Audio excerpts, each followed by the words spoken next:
Okay, let's start my presentation. Azipod propulsion is unique azimuth pod design. It displays pod shape, so that's why it's called Azipod. Usually it's driven by electric transmission system that eliminates rudder and long shaft transmission. There are mainly two manufacturers of the pod propulsion system, ABB and Rolls-Royce. ABB is the biggest producer, and in Finland we build also Azipods. But let's move on. Advantage of pod propulsion: it rotates 30-60 degrees, and that's why we don't need rudder. Bevel gears allow rotating the propeller about vertical axis, like I before said. Pod propulsion also has excellent maneuverability. Even the largest vessels can maneuver accuracy, and narrow harbors can be entered quickly and safety. And that's very important too. And very safety when we are in very tight harbors where there are lots of ships. Okay, but let's talk about the maintenance of Azipod. There was a little bit knowledge about the Azipod and Azipod. Although major maintenance tasks for Azipod systems are often carried out during docking because it's hard to repair if they fall apart at middle of the ocean. But here are some cases pod maintenance on board. Before starting maintenance, it's important to prepare properly to keep. I have a little bit to read. I almost remember everything, but somewhere. It's important to prepare properly to keep the crew and the work efficient. Check the docks, make sure all technical manuals and maintenance logs are up to date.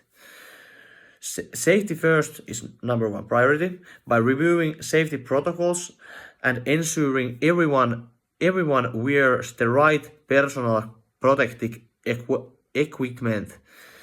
Plan the work by identifying the tasks like oil changes or sensor calibrations or filters, etc.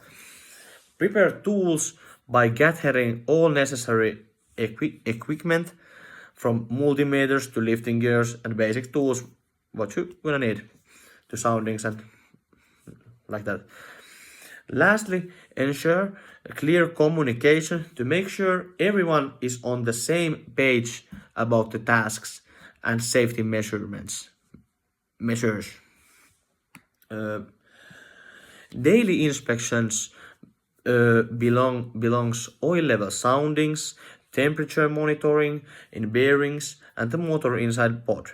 Every week we have to inspect lubrication system operation and oil filter condition and hydraulic systems pressures and hoses, lubricant hoses condition if there are any cracks or something.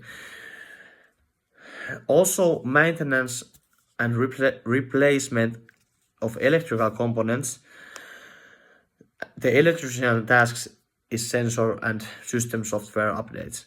Like I before said about replacement of electrical components, it's electrician's tasks.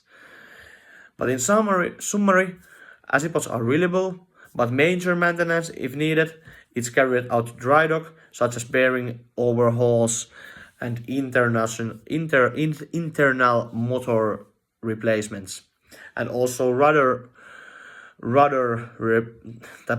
whole pod replacement and maintenance. The tools used on the ship include multimeters, thermal cameras, and basic hand tools with which can do measurements. In dry dock, when the pods are built, large cranes are used, and there is lots of manpower with strict strict safety regulation in place.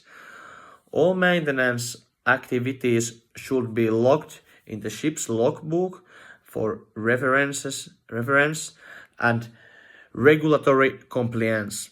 Any issues, accident and near misses during maintenance should be reported immediately. That's very important thing if something happened.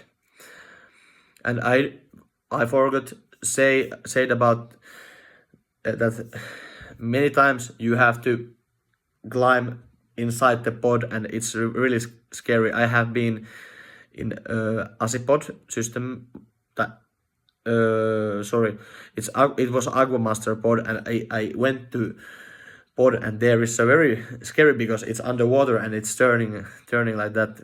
It's very interesting thing to measure things there. So you have to be carefully, communicate with your co-workers and make good like manual niinku, I don't know what is that in English, like communication, and that's all. Thank you for my presentation. I a little bit read, but little bit say by myself to remember. Thank you.